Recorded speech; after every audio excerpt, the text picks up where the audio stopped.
তার জন্য পৃথিবীতে পুষ্প বর্ষণ করছে, ভগবানের উপর নয়। সমুদ্র উপকূলের তরঙ্গে মৃদু মৃদু শব্দ হতে লাগলো এবং সমুদ্রের উপর সুমধুর গর্জন হতে শুরু করলো। তখন ভগবান বিষ্ণু, যিনি সকলের হৃদয়ে বিরাজমান করেন, তিনি রাতের গভীর অন্ধকারে পরমেশ্বর ভগবান রূপে দেবকীর সম্মুখে আবির্ভূত হলেন। তার গর্ভ হতে জন্মগ্রহণ করলেন না। এত সুন্দর পরিবেশ যখন চারিদিকে ছিল, তখন ভগবান শ্রীকৃষ্ণ নিজেই দেবকীর সামনে এসে আবির্ভূত হলেন।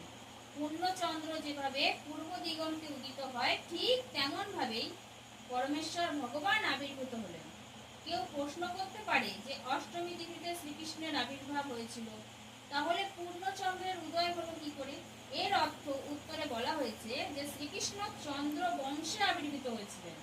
তাই বললো যে পূর্ণচন্দ্র বংশ তখন পূর্ণ হয়ে গিয়েছিল, তার জন্য বলে পূর্ণচন্দ্র।